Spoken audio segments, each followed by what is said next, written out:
तापमान में वृद्धि के चलते बढ़ रही है आगजनी की घटनाएं, रहें जागरूक। जैसे जैसे तापमान में वृद्धि हो रही है, आगजनी की घटनाएं भी निरंतर बढ़ती ही जा रही हैं, जिनसे बचने का एकमात्र उपाय है धैर्य, सजगता व जागरूकता। तो ऐसे में विभिन्न स्थानों पर अग्निशमन जागरूकता अभियान गति पकड़ रहे हैं। अतः वरिष्ठ पुलिस अधीक्षक झांसी के दिशा निर्देशन एवं मुख्य अग्निशमन अधिकारी राज्य किशोर राय के नेतृत्व और वरिष्ठ अग्नि सचेतक सुश्री प्रगति शर्मा के संयोजन में झांसी स्थित जिला अस्पताल के सभाकक्ष में प्रभारी अग्निशमन अधिकारी रामकेश शुक्ला के मुख्य आतिथ्य व LFM जगत सिंह के विशिष्ट आतिथ्य में अग्निशमन विषयक जागरूकता सेमिनार का आयोजन किया गया, जिसमें रामकेश शुक्ल के द्वारा आग के प्रकार, आग लगने पर फायर एक्सटिंग्विशर का प्रयोग किस प्रकार करें और कमरे में धुआं भर जाने पर उनमें से किस विधि के द्वारा बाहर निकले आदि को विस्तार से सैद्धांतिक व प्रयोगात्मक तरीके से बताया। इस अवसर पर fireman Jitendra Nayak, guard Mahendra Patel, nursing staff, ward boys बड़ी संख्या में उपस्थित रहे।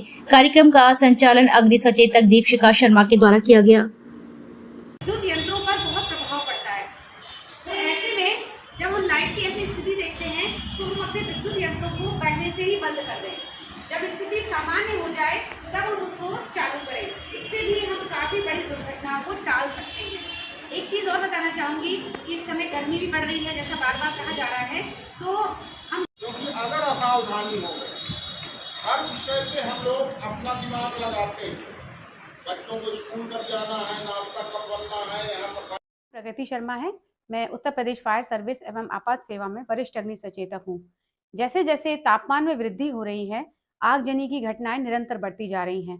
तो इसी के क्रम में अग्निशमन विभाग की ओर से हम सभी लोग मिलकर विभिन्न स्थानों पर जागरूकता अभियान चला रहे हैं, जिसके क्रम में आज झांसी स्थित जिला अस्पताल में वहाँ उपस्थित सभी स्टाफ को, महिला नर्स को और जितने भी वार्ड बॉय थे, सभी को आग से बचाव के उपाय सैद्धांतिक रूप से भी बताए गए और उनको प्रयोगात्मक ढंग से भी बताए गए, जिसमें बताया गया कि आग कितने प्रकार की होती है, आग का क्या स्वरूप होता है, छोटी आग को हम बड़ी आग में तब्दील ना होने दें, इसके लिए विभिन्न उपाय, बहुत छोटे छोटे उपाय उनको बताए गए। और साथ ही ऐसी कुछ जानकारियां दी गई कि हम अपने घरों में जीर्ण तारों को तुरंत बदलवा लें और हम अपने पेट्रोल की टंकी को बार बार बीच में 2-3 बार खोलते रहें, जिससे उसकी एयर बाहर निकल जाए।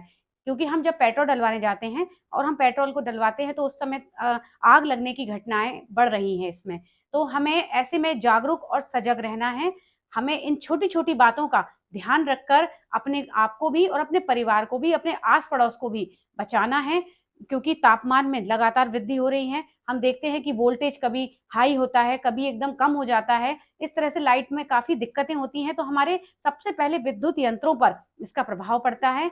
तो हमें ऐसे में तुरंत जागरूक रहकर अपने सभी विद्युत यंत्रों को उस समय बंद कर देना चाहिए और जैसे ही विद्युत सामान्य होती है तो हम अपने विद्युत यंत्रों को ओपन कर सकते हैं। तो यही सब चीज़ें हैं जो हम जानकारी अगर रखेंगे तो हमारा जीवन भी बच सकता है और हमारे आसपास का जीवन भी बच सकता है। इन्हीं सब बातों को लेकर आज जिला अस्पताल में एक सेमिनार आयोजित किया गया, जिसमें हमारे बीच में प्रभारी अग्निशमन अधिकारी रामकेश शुक्ला जी ने सभी को जानकारियां दी। साथ में LFM जगत सिंह जी भी थे, अग्नि सचेतक दीपशिखा शर्मा जी भी थी। हम सभी लोगों ने मिलकर सबको ये जागरूकता बताई कि आप लोग स्वयं भी जागरूक रहें और दूसरों